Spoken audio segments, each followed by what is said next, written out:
이제 단원이 완전히 넘어갔고요. 여기부터 이제 진도가 또 이렇게 술술술술 좀 나가줍니다. 지금 여기 보니까 우리 원자의 구조라고 하는 게 나오잖아요. 그럼 이 나라에서 공부해야 되는 내용은 뭐냐? 말 그대로 원자에 대한 걸 계속 공부할 겁니다. 그런데 오늘 할 건 바로 어떤 거냐면, 야, 도대체 우리 원자를 보면 원자 핵이 있고 그 안에 양성자도 있고 중성자도 있고 전자도 있다며? 걔네 어떻게 알아냈어?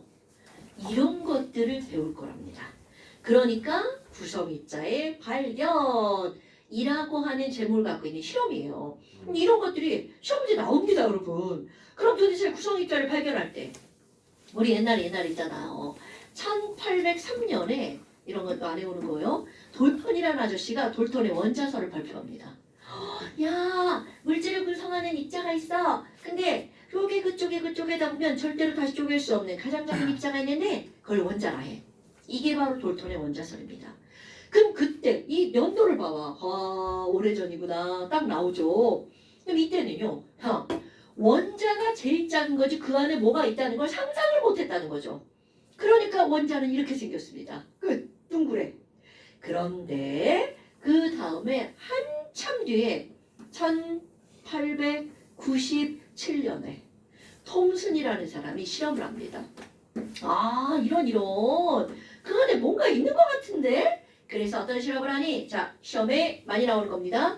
이 톰슨이라는 사람이 전자를 발견하는데요. 전자를 발견할 때 어떤 실험을 하냐면 이거는 실험 이름까지 중요합니다. 음극선 실험이라는 실험을 해요. 와, 누가 실험했다고요? 이건 사람 이름 시험 문제 나옵니다. 톰슨.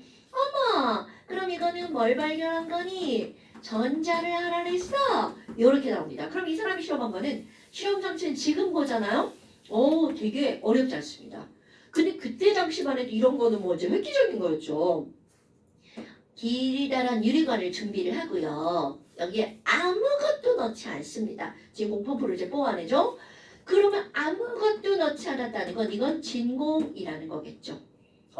막는 애가 아무것도 없어요. 그리고 여기다가 마이너스 플러스 이렇게 전원을 연결한답니다. 그리고 스위치예요. 스위치를 꾹 눌러요.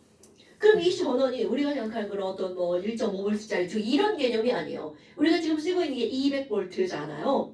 그거보다 훨씬 더 높은 전압, 500V 정도. 그래서 우리 여기 뭐라고 나오냐면 고압이라고 이렇게 등장을 합니다. 고압. 이거를 꾹 누르잖아요. 우리는 지금 알죠. 여기 짧고 이렇게 뚱뚱한 이런 극이 마이너스 극입니다. 그럼 여기 마이너스 극에서 뭐가 뽕 하고 튕겨나온다는 걸 다 알고 있냐면 전자가 뽕 튕겨나온다는 걸 지금은 알고 있어요.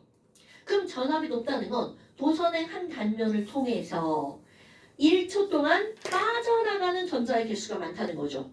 그러니까 그 전자가 조금이면 우리 눈에 보이지 않습니다. 그런데 전자가 많잖아요? 전자가 눈에 보이는 게 아닙니다. 전자가 갖고 있는 에너지가 휙 지나가는 게 눈에 보이죠. 즉 우리의 눈에는 번개로 보입니다. 그게 똑같은 현상이 여기서 나타나는 거야. 그럼 여기서 고압을 걸었으니까 전자들이 막 여기 타고 여기까지 왔죠. 그럼 여기 진공이죠. 그럼 전자가 멈출 것 같지만 전자는 이제 신나죠. 야, 우리 갈 길을 막는 게 아무것도 없구나. 그리고 전자가 빵 튕겨져 나갑니다. 그런데 그 튕겨져 나가는 게 우리의 눈에는 빛으로 보인다는 거죠. 그런데 뭔가가 쭉 이렇게 빠져나왔어. 뭐 나오네? 그런데 이 친구가 뭔지 몰랐단 말이죠. 근데 요것의 이름을 어떻게 붙였니? 마이너스 극과 연결된 쪽에서 선 하나가 튕겨져 나왔죠. 그래서 이 친구의 이름을 무슨 선이라고 한 거야? 음극선이라고 한 겁니다. 오케이? 그래서 이런 걸 톰슨의 음극선 실험이라고 말을 하죠. 어머나. 그럼 이제 여기서 의문이 생기는 거야. 얘 마이너스 극에서 튕겨져 나왔어. 그런데 저쪽 플러스 극을 향해서 가더라? 그러면 1번 생각하는 거야. 그냥 아무 생각 없이 직진해서 저쪽으로 갔을 가능성도 있고 아니야. 마이너스 극에서 나왔으니까 혹시 얘 마이너스 성질 띄는 거 아닐까? 그래서 플러스를 향해서 달려간 거 아닐까? 이 두 가지 생각을 합니다. 그러니까 그게 어떤 게 맞는지 실험을 하죠. 그럼 첫 번째 어떤 실험을 했니? 바로 이 주변에다가 다시 한번 마이너스와 플러스를 이렇게 연결합니다. 그럼 만약 얘가 플러스 아니고 마이너스 아니었어. 그럼 얘는 상관없이 그냥 앞으로 직진해버리겠죠. 그런데 만약 이 친구가 전기를 띠고 있었다면 당연히 플러스가 여기 있고 여기도 있으니까 가다가 뭐야 플러스 여기도 있네? 플러스 쪽으로 휘어질 거라는 거죠. 그래서 실제로 실험을 합니다. 그랬더니 지랄하고 휘어집니다. 어머 그것도 요렇게 휘어지는 거야. 가다가 플러스가 여기도 있고 여기도 있으니까 야 이거 뭐야 아이고 실험 1번 그 주변에다가 뭐를 설치를 하는 거니? 전기장을 설치를 했어. 그랬더니 실험 결과 어느 극으로 휘어진 거니? 음극선이 플러스 극으로 휘어졌다라고. 그럼 봐 우리 여기서 이제 결론을 내리죠. 결론. 아이고야 결론이 중요한 거겠죠? 야 플러스 극으로 휘어진 거 보니까 주어는 음극선입니다. 걔 음극선 있잖아. 마이너스 전기 띠나봐. 이거 뻔하네. 그래서 음극선은 무슨 전기를 띈다고요? 마이너스 전하를 띈다 라고 결론을 내립니다. 오케이? 그리고 또 하나 두 번째 이게 어떤 게 있니? 애를 딱 봤는데 우리의 눈에 빛으로 보입니다. 근데 너네 봐 내가 아까 번개 같다고 그랬잖아요. 근데 번개는 막 이렇게 빠직빠직 이렇게 막 모양도 이렇게 막 나뭇가지처럼 생기잖아요. 근데 얘는 그냥 따뜻하게 지나갑니다. 근데 그 차이는 뭐니? 똑같은 건데 공기가 있죠. 그럼 거기는 공기에 부딪혀서 빛이 계속해서 굴절하는 거죠. 근데 여기 아무것도 없죠. 그러니까 아싸 그리고 반드시 가버리는 거죠. 어머나 아니 그러면 얘가 빛 같아. 그럼 빛의 성질 중에 하나 빛은 직진한다는 성질을 갖고 있죠. 그럼 얘 직진하는지 알아보고 싶어. 중학교 1학년 2학기 과정에 파동이 나오죠. 자 우리 최근에 배우신 분들 빛이 직진한다는 걸 확인하는 게 바로 뭘까요? 빛의 그러니까 직진성을 뭘로 확인해 이 새끼들. 다 까먹었어요 씨. 안 됩니다. 이런 거 까먹으면 말해봐. 아닌 것 같아요. 뭐 자신 있게 말해봐. 뭐야 뭐. 이거 저는 그렇게 그러니까. 생각해요. 자. 세 글자는 맞았어. 세 글자. 세 글자. 자 여기다가 물체를 설치를 합니다. 그래서 내가 여기다가 실제로는 십자가 모양을 설치했고 여기다가 하트라고 합니다. 하트 모양의 물체를 설치를 했어요. 그럼 저 뒤쪽에 똑같이 하트 모양의 그림자가 생겼다면 당연히 직진한다는 증거입니다, 여러분. 오케이? 어머나 그림자가 생기더라고. 그러니까 음극선은 어떻게 한다는 결론을 내리는 거야? 직진한다는 결론을 내립니다. 오케이? 엄마 이제 다 치웁니다. 다 치우고 실험하는 거야. 그리고 이제 세 번째 어떤 실험을 하니? 이거 있잖아. 생각을 할 때 이게 분명히 이제 전선은 구리선이잖아요. 아니 얘가 구리에서 빠져나온 거잖아. 그럼 구리에서 빠져나온 거면 이건 단순한 빛일 리가 없어. 그건 당연히 구리 금속인데 거기서 뭔가가 빠져나온 거잖아. 그러니까 얘는 거기에 있던 어떤 입자가 빠져나왔을 거라고 생각을 했습니다. 그럼 그 입자는 질량을 가지고 있잖아요. 그러니까 질량을 가지고 있는 걸 확인하는 실험을 합니다. 그럼 질량을 가지고 있다는 게 바로 어떤 거냐면 우리 바람개비예요. 너네 이제 바람개비 어릴 때 많이 이렇게 들고 다녔잖아요. 그럼 바람개비를 바람이 하나도 안 부는 날, 햇빛이 쨍쨍 내리쬐는 날 들고 서 있어. 그러면 지나가던 어른들이 아이고 얘야 바람이 불어야지 바람개비가 돌아가지 이렇게 말씀하실 거란 말이야. 도대체 바람이 뭘까요? 라는 거죠. 바람이란 공기 N2 분자량 28, O2 분자량 32, 즉 질량을 가지고 있는 입자가 이렇게 움직이는 거야. 그러면 질량을 갖고 있는 입자가 가다가 이렇게 움직여서 맞으면 바로 힘이 생기죠. 즉 이거 어디선가 들어갔을걸요? 힘은 질량 곱하기 그 물질의 가속도를 곱한 것과 같습니다. 그러니까 질량이 없다면 힘은 있을 수가 없다는 뜻이죠. 어머나.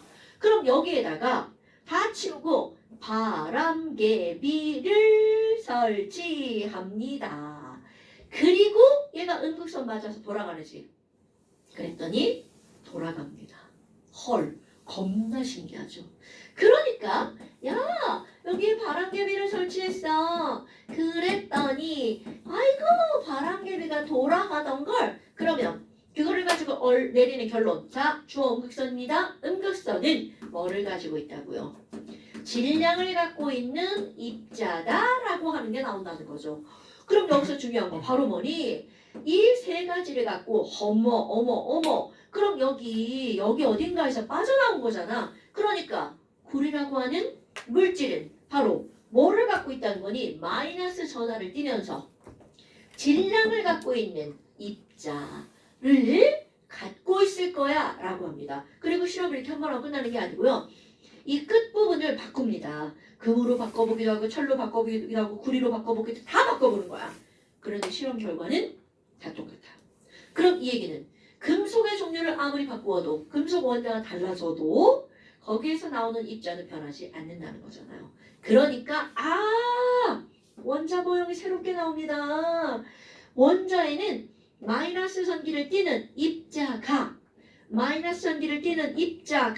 어떻게 돼 있다고 그랬니? 이때만 해도 움직이는 건 상상도 못했죠. 박혀 있다라고 그랬어요. 오케이? 그럼 뭐 플러스가 없나요? 자, 모든 원자는 중성이라는 것까지 다 알거든요. 그러니까 플러스를 이렇게 배치합니다. 지금 우리가 알고 있는 원자 모형하고는 사뭇 다르죠. 하지만 중요한 거 바로 마이너스 전하를 띠는 입자가 있다는 걸 알아냈다는 게 중요한 거죠. 이게 바로 톰슨의 음극선 실험입니다. 그런데 이 실험을 딱 했잖아. 톰슨의 제자인 러더퍼드라는 사람이 등장을 합니다. 그럼 이 러더퍼드가 세상에 우리 톰슨 교수님 너무 멋있다. 이런 걸 알아내다니. 그럼 나는 내가 실험 하나를 해가지고 우리 교수님이 이렇게 실험한 거 저거 있잖아. 저게 맞다는 걸 나는 지지하는 실험을 할 거야. 증명하는 실험을 할 거야. 그리고 실험을 하나 합니다. 그리고 새로운 모형이 나옵니다. 지지하려고 실험을 했는데 지랄하고 또 다른 모형이 등장을 합니다. 그럼 이 사람은 어떻게 설명하면서 이 실험을 지지하려고 했냐면 야 얘네 봐봐 이렇게 생겼잖아. 그럼 여기다 뭔가를 쏴. 그 뭔가가 이제 알파 입자인데 조금 이따 얘기해 줄게요. 알파 입자라고 하는 애를 쏴. 근데 여기 막다 빈 공간이야. 그러니까 얘가 흐르 쏘면 그냥 다 지나갈 거야. 다 지나갈 건데 그 중에 이 알파 입자가 플러스거든. 얘가 플러스니까 여기 뿔마가 이렇게 있잖아. 가다가 얘는 밀어낼 수도 있고 얘는 당길 수도 있잖아. 그 중에 일부가 이렇게 살짝 휘어질 수도 있어. 라고 예측을 합니다. 실험 예측을 하는 거죠. 내가 이런 실험을 하면 이 모형이 옳다면 결과가 이렇게 나올 거야. 예측합니다. 이거 예측 결과 그대로 들어맞습니다. 그런데 문제는 예측하지도 못했던 생뚱맞은 실험 결과가 나옵니다. 그것 때문에 원자 핵을 알아냅니다. 되게 신기하죠. 그러면 두 번째가 바로 어떤 거니? 원자 핵을 발견한 실험입니다. 그럼 원자 핵을 발견한 실험을 뭐라고 얘기를 하는 거니? 이거 되게 중요한 입자입니다. 실험 이름 알파 입자가 퍼져요. 여기저기로 알파 입자 산란 실험 이렇게 말합니다. 산란은 안락이 아니에요. 퍼진다는 뜻입니다. 어머 그럼 이거는 누가 했어요? 이것도 사람 이름 중요합니다. 러더퍼드라는 아저씨가 실험을 했고요. 그리고 자 중요한 거 뭐를 알아낸 실험이니? 원자 핵을 발견한 실험입니다. 자 원자 핵을 발견한 사람은 러더퍼드. 그 실험 이름은 알파 입자 산란 실험. 까먹으면 안 돼요. 이거 되게 중요한 거예요. 어머 그런데 여기 뭐야 알파 입자 또 무슨 생뚱맞은 애냐? 그래서 우리는 알파 입자의 정체를 알아야 되겠죠. 예전에 이름이 왜 알파 입자라고 붙었냐면 우리 큐리 아줌마가 실험을 되게 많이 했잖아요. 실험을 하는데 뭔가 이렇게 나와. 뭔가 이렇게 나와. 여기서 나오는 거 아니에요? 내가 왜 이렇게 하냐면 우리 큐리 아줌마가 이렇게 실험을 하면서 원소를 막 만들었단 말이죠. 그 만든 원소가 이제 사랑스럽다고 이렇게 주머니에 넣고 다녔대요. 근데 이제 그 주머니에 넣고 다니면서 걔가 이제 원소 이름이 뭐였나 기억이 안 나네. 뒷번호에 이제 방사능 물질을 방출하는 거야. 그래서 이제 방사능 물질을 방출했고 여기다 썩었다고 하더라고요 살이. 그리고 이제 그런 거 흡입해가지고 폐암으로 죽었다고 이제 그런 얘기가 있죠. 진짜 이렇게 하는 거죠. 뭐 여하튼 뭐 이제 거기서 뭔가가 나오는 거야. 근데 그 뭔가가 나오는 것의 정체를 모르니까 알파라고 하는 겁니다. 왜냐 A, B, C의 알파, 베타, 감마잖아요. 알파 입자라고 했어. 아 근데 좀 이따 또 보니까 또 뭐가 나오는데 걔랑 달라. 근데 얘도 모르겠어. 걔는 베타. 진짜로 그렇게 붙은 거예요. 그리고 또 뭔가가 나와. 근데 또 뭔지 몰라. 걔는 감마. 그런데 이제 우리는 그걸 다 알죠. 그러니까 알아야 된다는 뜻이에요. 어머나 어머나 어머나. 그럼 이제 알파 입자의 정체는 뭐고 베타 입자의 정체는 뭐고요.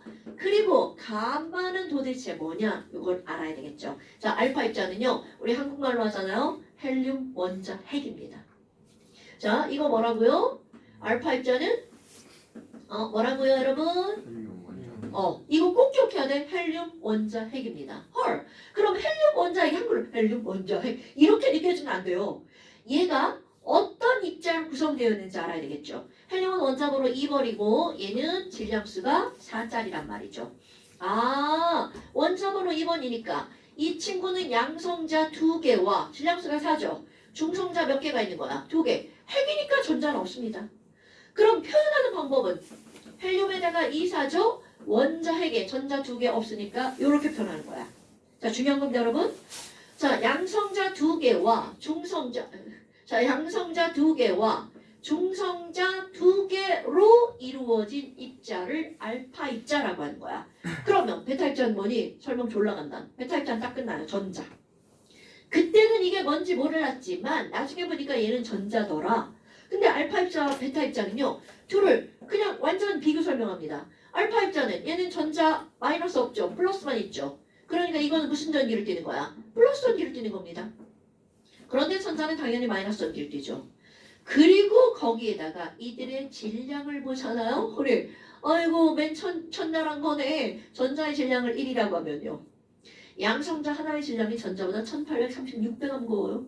중성자 하나는 1837배가 무겁죠. 헐. 그러면 얘네 4개 모이면 전자 하나보다 약 몇 배쯤이 무거운 거니? 7000배쯤이 무거운 겁니다. 헐.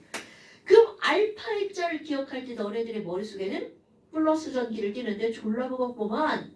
그러니까 이게 바로 뭐냐면 무거운 애가 총을 쏘듯 쏜 거예요.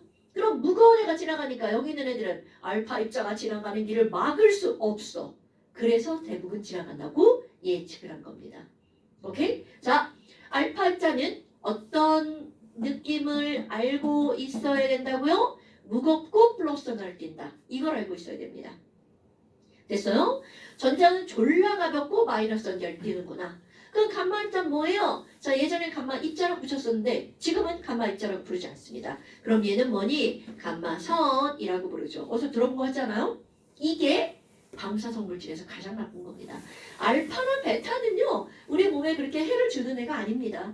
그런데 여기 있는 이 감마선이라고 하는 건 그냥 뭐야? 그러면 졸라 많은 에너지. 그래서 폭탄 같은 거, 핵폭탄 같은 거 터지잖아요. 그러면 처음에 막 이렇게 막 먼지 구름 나기 전에 막 빛이 쫙 퍼져 나가잖아요. 그 퍼지는 빛 속에 바로 감마선이 들어있는 거죠. 그래서 수 킬로미터 내에 있는 생명체라고는 찾아볼 수도 없다잖아요. 이게 그냥 죽는 게 아니라 완전 다 산산조각 나가지고 형태를 찾아볼 수가 없는 거죠. 그러니까 그 정도로 위험한 물질을 여기다가 이렇게 넣고 다닌 거예요. 진짜로요. 이게 한꺼번에 나온 게 아니라 천천히 나오니까 조금씩 상했겠죠. 이거는 진짜라고 하더라고요. 그래서 이제 그거를 흡입하면서 이제 폐암에 걸리고. 여하튼 이런 것들이 바로 알파, 베타, 감마에 대한 얘기입니다. 과학을 배웠는데 이런 걸 모르는 건 말이 안 되는 거야. 자, 알파 입자 하면 너네들은 헬륨 원자핵이라는 단어가 제일 먼저 떠올라야 되고요. 그럼 헬륨은 2번이고 질량수가 4니까 헬륨은 2번이고 질량수가 4니까 자, 또 하나의 아주 단순한 커먼센스 볼까요? 수소하고 헬륨 있잖아요. 얘네들은 동위원소가 수소는 3개, 헬륨은 2개가 있습니다. 얘는 원자번호 1번이고 얘는 원자번호 2번이죠? 이거 그냥 머릿속에 집어넣는 거야. 여기 있는 질량수는 수소는 1, 2, 3짜리 3개가 있고요. 헬륨은 3, 4, 2개가 있습니다. 이거 지식으로 넣는 겁니다. 이거 아마 첫날 얘기했을걸요? 했죠? 기억은 잘 안 나죠? 자, 여기 이제 헬륨, 요거 바로 헬륨 원자핵입니다. 기억하셔야 돼, 이거. 어머나! 아니 그 다음에 도대체 알파 입자 해당 시럽이 뭐예요? 자, 러더퍼드가요.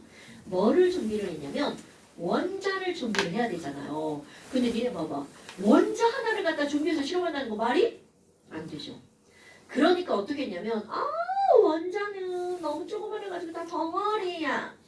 이만한 원자 덩어리가 있어요. 이제 상상을 한번 해보는 거야. 이거는 비유, 쌀, 을 이렇게 여기다가 가득 넣었다고 생각해봐. 그럼 쌀 덩어리가 되겠죠. 그럼 쌀을 하나하나를 원자라고 한다면 이건 원자가 여러 급으로 막 이렇게 막 뭉쳐있는 거잖아. 그래서 이 사람이 여러 급 뭉쳐있으면 안 돼. 얘를 펴니다. 그럼 이거 쟁반에다 넣고 막 쌀 꾹꾹 누르면 한 겹으로 다 펴지죠. 그것처럼 원자도 펴서 실험을 합니다. 원자 하나를 갖다 실험한다는 건 있을 수 없는 일이거든요. 그러니까 이 사람이 뭘 준비했니? 가장 얇게 펴지는 금속을 준비합니다. 원래 금속은 잘 펴진단 말이죠. 아 미치겠어. 어떡하지? 어떡하지? 또 코 막고 수업해내라 봐. 나 진짜 이런 일을 또 하다니. 이제 화장실 갔다. 나? 내가 지금 콧물이 나오는데 네가 화장실 가는 거야?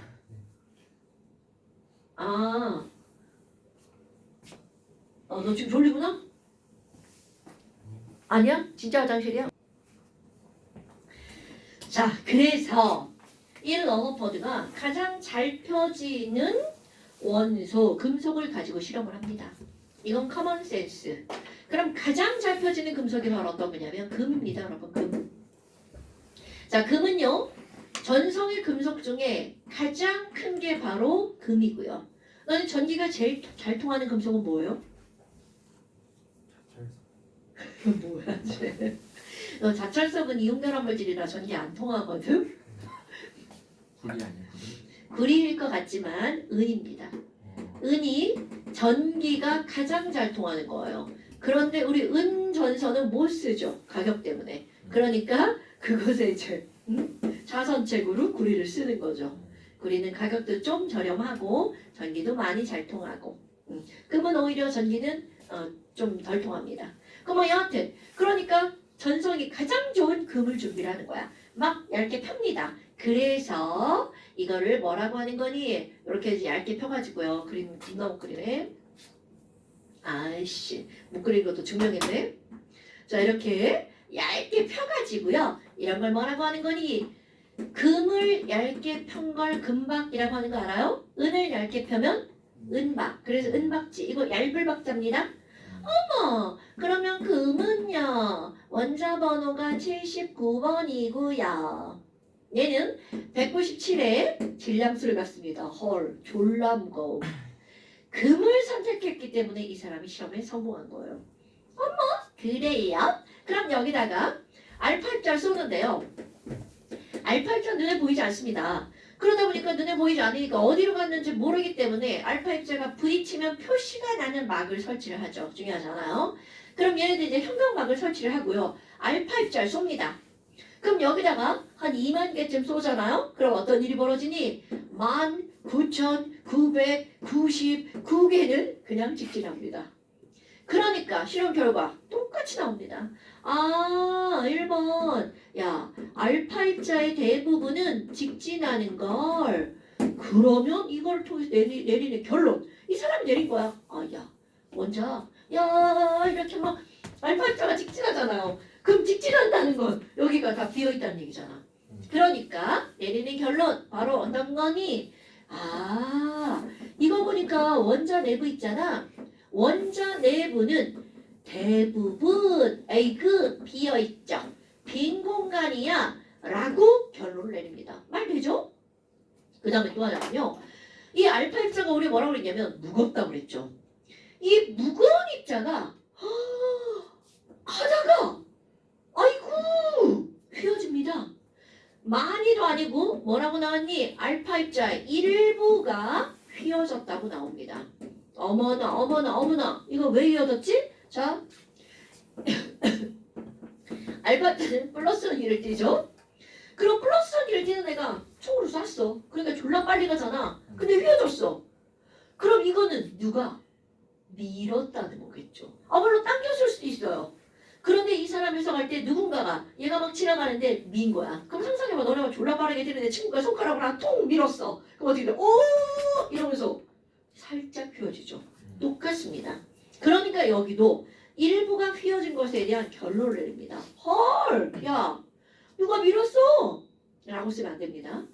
아니 밀었어 라는 말 알파 입자 플러스 전지를 띄죠. 야 알파 입자 밀렸어. 원자에 알파 입자를 밀 만한 같은 전지를 띄는 놈이 있어.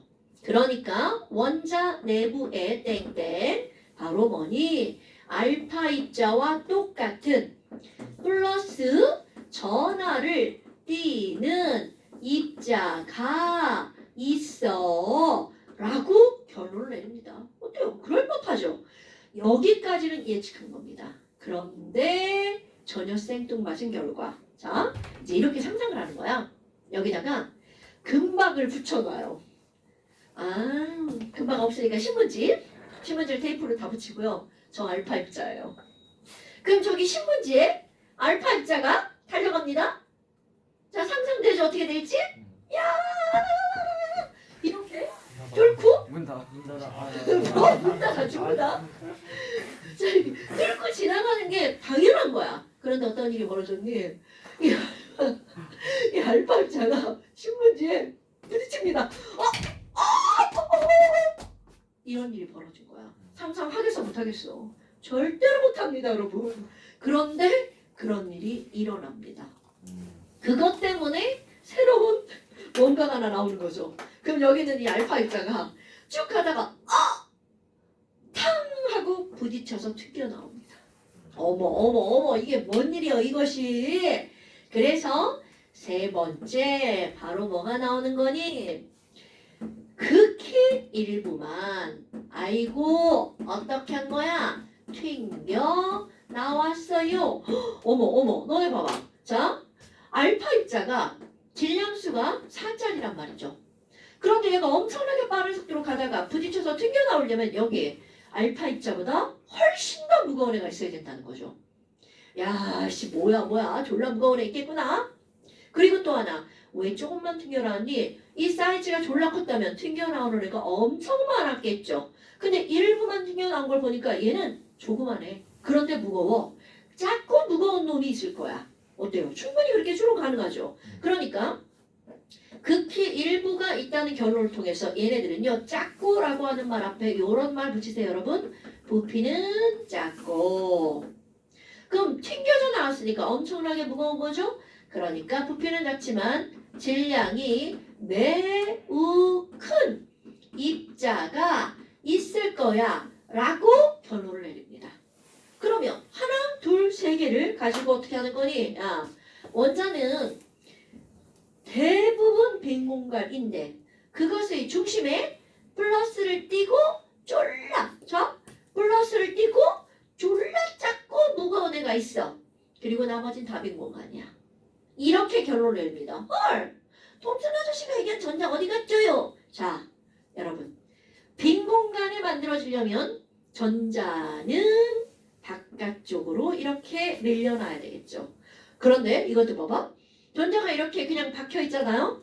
그러면 어떤 일이 벌어지니? 얘는 플러스 얘는 마이너스죠. 그럼 플러스가 마이너스 어떻게 돼? 이리 와. 그리고 잡아당기죠. 그럼 잡아당겨서 여기서 가는 순간 얘는 플러스가 아니라 중성이 되죠.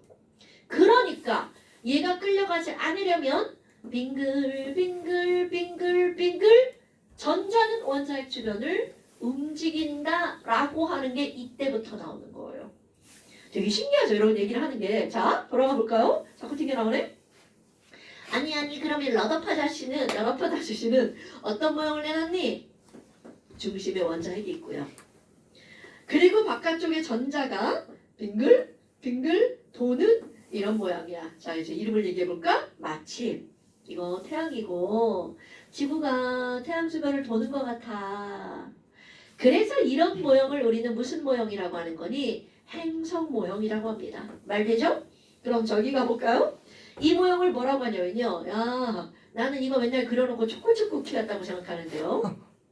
그렇지 않냐? 초콜릿 쿠키만 이렇게 약간 금 가고 이렇게 까만 거 초코 박혀있고. 근데 그때는 이런 게 없었나 봐요. 그래서 이런 걸 뭐라고 그랬냐면요. 빵에 건포도가 박힌 것 같아. 초코칩 이런 거 없어요. 건포도 같아. 그래서 이런 거를 이건 내가 붙인 거 아니에요.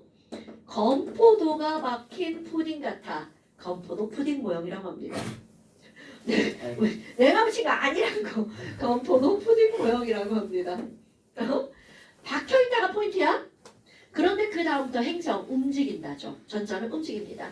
자, 원자핵에는 플러스를 띠는 원자핵이라고 했어요. 절대로 이때는 원자핵에 중성자가 있다 이런 거 모릅니다. 그럼 뭐 여하튼 이거 진짜 자꾸 빠져나오네. 자, 그러면요. 지금 여기 있는 얘네들 두 개의 실험을 통해서 전자와 원자핵을 나눠내죠. 그리고 나서 1932년에 체두익이라는 사람이 이걸 그냥 말로만 합니다. 똑같은 이 실험 장치에다가 금을 가지고 실험을 하는 게 아니라 원자 번호 4번 베릴륨을 가지고 실험합니다. 그러면 비교할 게 바로 뭐니? 아니, 금은 질량수가 197이라며? 그러니까 너네 봐라. 4짜리보다 197이면 이거 200이라고 하면 약 몇 배가 무거운 거야? 20배. 20배가 무거운 애한테 부딪혔으니까 이렇게 튕겨나오는 거잖아요. 그런데 베릴륨은 2배밖에 안 무거워.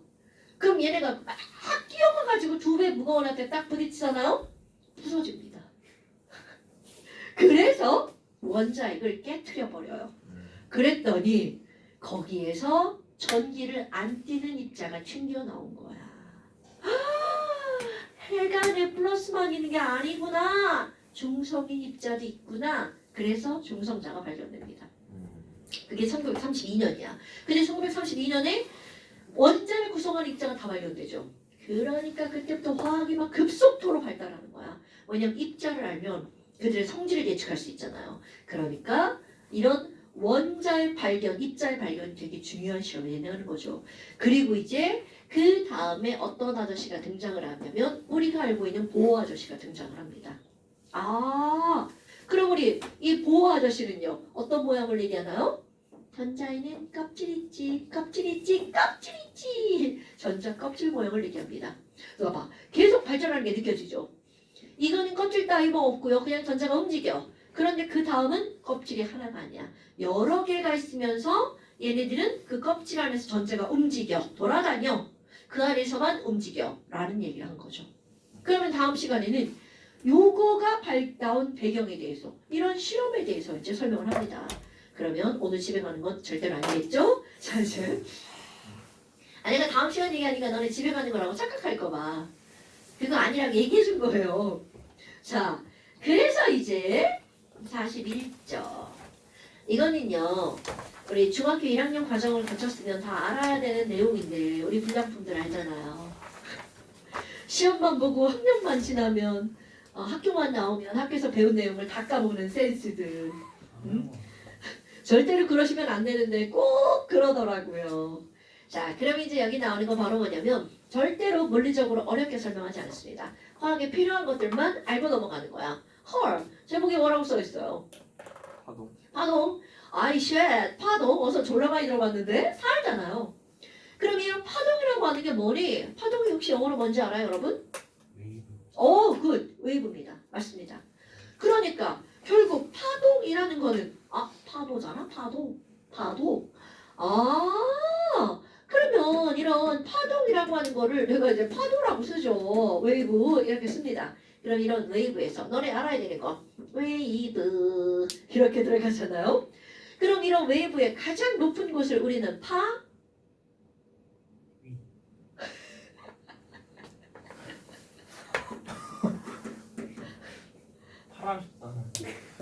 그러니까 파마루. 파마루요? 파마루요? 파마루가 마루라고요. 마루. 그렇지 마루. 파의 마루지. 아니 그럼 가장 낮은 곳을 뭐라 그래? 골. 그렇지. 파골이라고 하잖아. 들어봤다. 의자 빼먹어서 니네 그러는 거야? 파의 골, 파의 마루 이렇게? 고는 들어봤다. 그러니까 마루라고 하는 말과 골이라고 하는 말은 가장 높은 곳과 낮은 곳이죠. 이거 어디에도 써요? 산에도 쓰잖아요. 산마루, 산골짜기, 산골. 그렇네. 정상. 그래, 그게 정상이죠. 아이씨. 자, 그래요. 중요하잖아, 지금. 이런 단어 시험에서 절대로 나오잖아요. 하지만 알고 있어야 되겠죠? 그래서 이제 어떻게 하는 거니? 중요한 단어는 그럼 마루부터 마루까지 길이를 뭐라고 하니? 그 파장. 그치. 굿. 그치. 그럼 여기도 마루부터 마루까지의 길이를 파장. 그럼 왼쪽은 파장이 짧다. 오른쪽은 파장이 길다. 그럼 골부터 골까지의 거리도 파장 맞습니다, 여러분? 그죠. 그럼 여기서 또 파도가 한번 출렁했어. 이거를 1회 진동한다고 표현하죠. 오케이?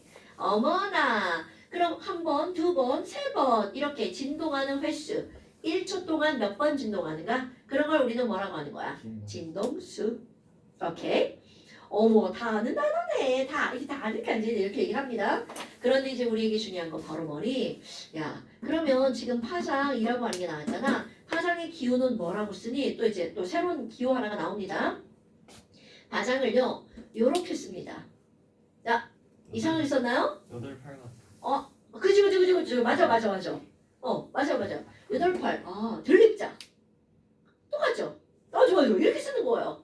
그리고 읽을 때는 뭐라고 읽어주냐면 이거 저기 한자어 아니에요? 람다. 그리스어입니다. 알파, 베타, 감마, 람다. 아니. 억지로 끼우는 거 아니었어? 되게 많이 띄워먹은 거 맞죠? 당연히. 아니 내가 그걸 다 하면 너는 알아야 되는 거 말하는 거지. 알파, 베타, 감마, 또 하나 있어요. 델타, 람다. 아이고 이 시간에. 람다. 요거가 너네들이 화학에서 배워야 되는, 알고 있어야 되는 기호예요. 근데 알파도 그리스어예요? 네. 그리스 알파벳. 알파벳 다 알파벳이잖아요. 그죠. 그러니까 그리스 알파벳에서 알파, 베타, 감마 여기까지 델타까지는요 A, B, C, D예요. 얘는 뭔가 모르겠네. 나도 모르겠네. 자 뭐야? 일단 람다입니다. 그 다음에 조금 아까 우리 진동수 했었잖아요. 진동수는 기호가 물리에서 좀 더 다른 걸 쓸 건데 우리는 그냥 여기선 중요하지 않기 때문에 쉬운 걸 씁니다. 진동하는 횟수, 빈도잖아요. 그럼 빈도의 영어 단어 frequency의 F를 보통 씁니다. 중학교 과정에서는, 중고등학교 과정에서는.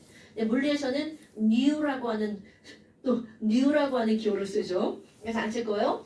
그렇다면 지금 여기서 너네들이 알아야 되는 게 바로 뭐니? 파동이 갖는 에너지에 대해서 배웁니다. 어렵잖아요. 파동의 에너지는 도대체 어떨 때 파도에 맞으면 난파선이 되냐? 이런 거죠. 그 너네들이 볼 때. 자, 이게 파장이 짧은 애가 에너지를 많이 가질 거냐? 긴 애가 에너지를 많이 가질 거냐? 그럼 니네들 여기 서보면 알아요. 파장이 짧은 애는 한 번 때리고 조금 있다 또 때리죠. 근데 파장이 긴 애 때리고 한참 있다 또 때리죠.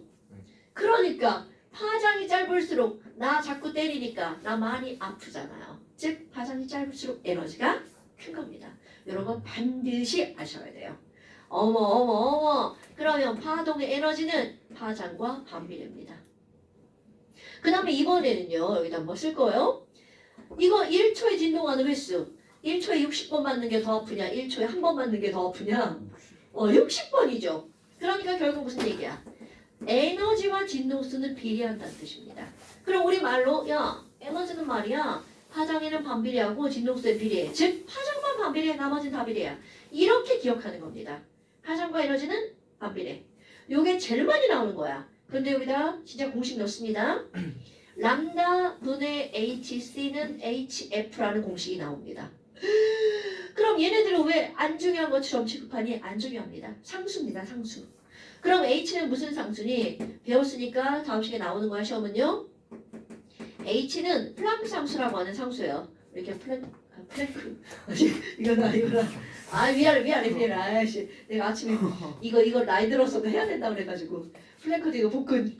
플랭크잖아요. 플랭크 상수라고 하시면 돼요. 이거 엄청나게 중요한 상수입니다. 에너지 파트에서는. 오히려 이런 화학보다는 어디에 많이 나오냐면 그 우주의 에너지들을 얘기할 때 있죠. 별의 에너지. 그때 많이 나오는 상수예요. 플랑크 상수고요. 그 다음에 C는 너네들 다 아는 겁니다. C 하면 생각나는 거 뭐야? 뭐라고? 아니 죄송합니다. 너무 어려운 데 간 거 아니야? 이거 많이 본 거 아니에요? 그렇지. 빛의 속도. 다 아는 거죠. C는 빛의 속도, 광속이죠. 바로 이겁니다. 그러니까 지금 여기서는 바로 뭐니? 요거는 니네 인터넷에 HC 이렇게 치잖아요? 그 두 개의 숫자를 곱하기 한 값이 딱 떠버립니다. 그래서 뭐 이거는 6.67 곱하기 10의 마이너스 34제곱 줄 곱하기 세크 뭐 이렇게 나오거든요. 얘는 알죠? 30만 킬로미터 퍼 세크. 아니 어쨌든 이런 건 전혀 중요하지 않아. 그럼 지금 여기 있는 이런 HC는 공식만 외우시면 돼요. 나중에 대학 가면 이거 집어넣어서 계산하는 거 나옵니다. 이게 뭐가 나오겠어? 에너지를 파장으로 바꾸는 거에 나옵니다. 그럼 우리는 이 공식을 일단 외우고 얘네들의 비례 관비례 관계 정도만 알면 돼요. 어때? 별거 없죠? 그런데 여기에 또 하나 뭐가 나오니? 파장은요 길이잖아요. 길장자입니다. 그러니까 파장의 단위가 뭘로 쓰이는 거니? 이런 건 커먼센스. 자, 우리 파장의 단위는 길이니까 기본 단위는 뭐겠어요? 미터입니다.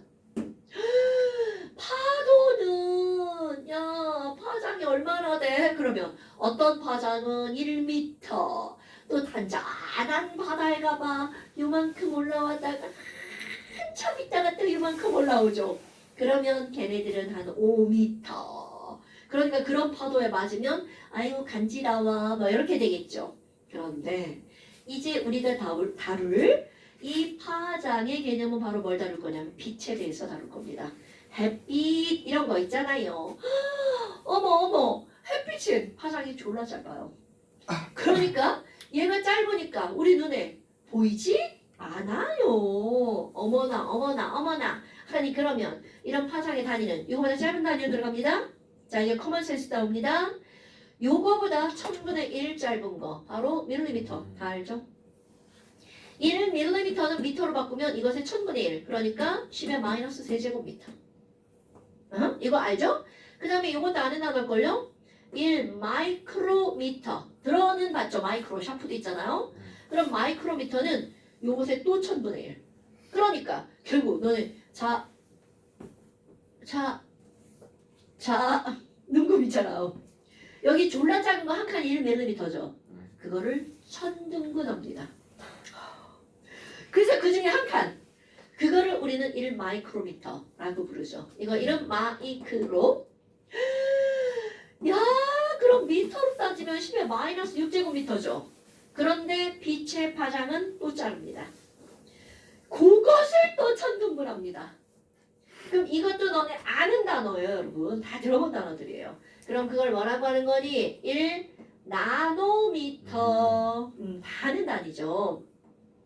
예전에 우리 딸이 엄마 나노가 뭐야? 이렇게 물어본 적 있어요. 초등학교 다닐 때. 그럼 내가 걔한테 이런 걸 어떻게 설명해? 그러니까 내가 뭐라고 했어? 졸라 조그만 애들을 그냥 나노라고 해. 그냥 그렇게 말하죠. 작은 이란 뜻이야. 나노는.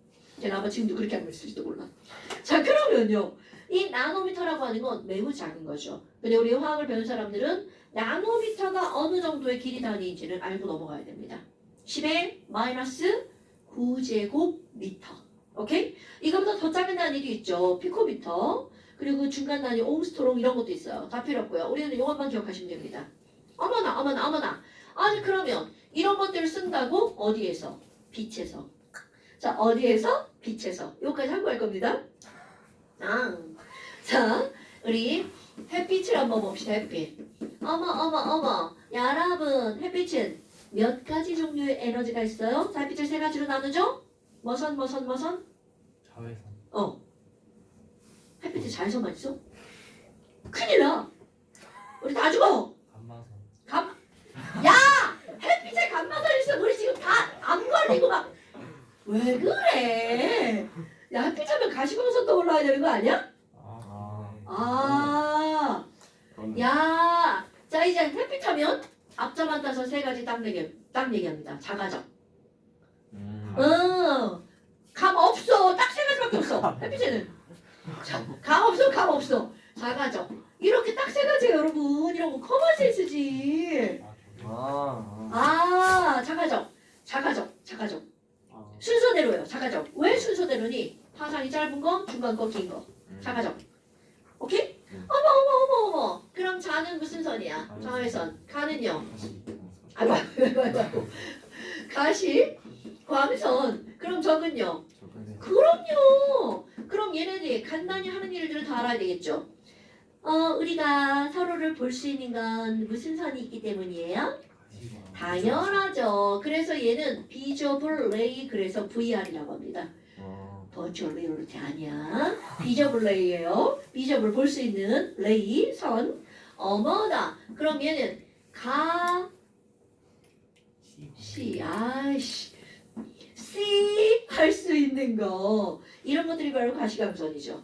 그 다음에 자외선은 좋은 거래 나쁜 거래? 나쁜 거죠. 그럼 나쁜 거는 우리 울트라 바이올렛이라고 하죠. 그럼 이런 나쁜 것은 왜 그러니? 얘네들이 하는 일들을 우리 이제 표현을 할 때 뭐라고 하는 거냐면 화학작용을 한다라고 합니다. 그러면 세포에게 화학작용을 일으켜서 세포의 변형을 일으키죠. 그러니까 피부, 암에 걸릴 수 있게끔 하는 게 바로 뭐야? 자외선이죠. 그럼 너네 왜 그 옷 같은 것도 햇빛에 오래 걸어놓으면 그 부분이 발해있는 거 알아 몰라? 몰라요. 모르죠. 안 해봤으니까 모르죠 당연히. 이게 발하는 게 바로 자외선 때문이에요. 걔네들이 화학작용을 하는 거야. 그 다음에 이 적외선은요. 너네 적외선은 햇빛 보면 요즘에 막 햇빛 보면 어때? 따뜻해 막 이러잖아요. 그럼 햇빛의 뭐 때문에 따뜻한 거니? 적외선 때문에 따뜻한 겁니다. 제일 무식한 거 바로 뭐니? 잘선 받았더니 막 졸라 따뜻해. 이거 진짜 우리 학교 안 다닌 거예요 중학교. 바로 열 작용을 하는 게 바로 뭐냐면 적외선입니다. 적외선은 적이 붉을 적자예요. 레드 들어갑니다. 레드. 이거는 아까 뭐였어 이거? 레이의 R이죠. 이거는 레드의 R입니다. 적외선은 인프라레드라고 해서 IR이라고 씁니다. 물론 시험 문제 안 나와요. 그냥 이제 좀 이렇게 아는 척 좀 해보라고 써주는 거예요. 어머. 그러면 적외선은요? 자, 여러분. 우리 사람이 이런 추운 공간에 막 여러 명이 모여있어. 그럼 졸라 후덥지근해지죠. 바로 그게 뭐야? 우리가 뭐를 방출한 거야? 열을 방출한 거야. 그럼 우리 몸에서 무슨 선이 나와요? 적외선이 나오는 겁니다. 적외선은 왠지 막 특별한 것 같지만 열을 다른 말로 적외선이라고 하는 거야. 그러니까 우리 이비인후과 같은데 나 이제 이거 이비인후과 가면 이비인후과 아저씨가 뭐 주겠을게? 빨간 거 뭐 이렇게 동그란 거 이렇게 줘가지고 쐬고 있어요. 니네 그런 적 있죠? 한의원가 막 여기 막 이런데 막 따뜻하게 뭐 써주잖아. 그거 뭐야? 적외선. 특별한 거 같죠? 그냥 뭐예요? 열입니다 여러분. 어머 그럼 뭐야 나도 열을 방출하는구나. 그럼 나도 적외선을 방출하는구나. 그래서 내가 방출하는 적외선을 감지하는 카메라. 열감지 카메라. 박물관 같은 데 도둑들 감시할 때 열방지 그거잖아. 그 영화 그런 거 많잖아. 이렇게 막 치킨 뿌려갖고 막 그렇죠. 보이게 하는 거 있잖아. 자, 뭐 여하튼. 자, 그래서 이제 하나만 외울 거야 하나. 이거 외워올 거야. 무슨 지랄들이 아주 유사가 너 10분 지각했거든. 그럼 이제 햇빛의 파장을 여기부터 여기까지 이렇게 해놨어. 그러면 내가 이걸 3등분 하잖아요. 가장 짧은데 자외선. 그 다음에 중간에 가시광선. 그 다음에 적외선이죠. 그럼 내가 너네들한테 뭘 외워오라고 할 거냐면 이거는 이제 외울 겁니다. 화학적 지식. 가시광선은 파장이 어느 정도일까? 아까 나노미터 단위로 쓴다고 그랬잖아요. 가시광선은 약 외울 겁니다. 약 400 나노미터 영역부터 700 나노미터 영역까지를 우리 가시광선이라고 합니다. 외울 겁니다. 그럼 400보다 짧으면 자외선, 700보다 길면 적외선. 사람의 눈은요, 바로 요 파장만 감지할 수 있습니다. 그러니까 열이 나오는 걸 우리는 눈은 못 느끼죠. 감지할 수 있는 게 아니거든. 그러면 사람의 눈에 있는 보는 세포를 시세포라고 하죠. 시세포에는 딱 3가지 색깔만 인지합니다. 그런 걸 우리는 뭐라 그래? 빛의 삼원색. 오케이. 자, 빛의 삼원색 뭐 있어요? 빨강, 파랑. 그렇지. 자, 그럼 내가 그냥 안 나와. 파란색이었는데 빨간색 들었어. 자, 이제 파장 외울 겁니다. 레드 파장 외울 거예요. 다음 시간에 시험 문제 나옵니다. 자, 레드는요. 레드는 656나노미터. 656. 그 다음에 그린 외울 겁니다. 그린은 454. 486 나노미터. 자, 블루 조금 작아, 조금 작아. 450. 434 나노미터. 여기 자, 656, 486, 434. 하나 더 외웁니다. 아, 바이올렛. RGBV. V. 아이씨. 바이올렛 색깔이 없으로 그냥 하얀색으로 할게요. 바이올렛. 얘는 410. 긴 쪽부터 외우는 거야? 656, 486, 434, 410. 중요합니다. 656, 486, 434, 410. 유상아 한번 해봐. 656 483 뭐야? 483. 아, 656, 486, 434, 410. 자, 다시 시킬 거야. 네? 자, 외워. 자, 유정아 한번 해봐. 656, 486, 434, 410. 자, 선배. 여기서부터 하면 안 돼. 안 돼. 656, 486, 434, 410. 이게 더 중요해. 자, 승우야 해봐. 656 486 434 416. 자, 지민이.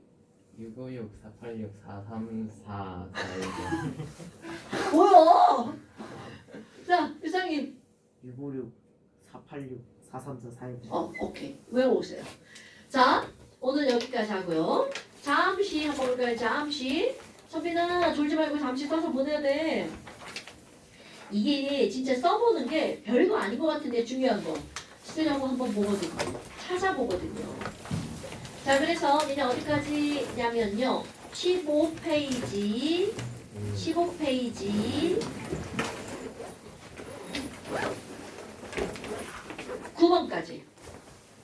써주시면 안 돼. 저번에 안 써져 있어가지고 몰라. 미안해. 내 잘못이구나. 자, 잠시 15페이지. 아이씨. 9번 까지.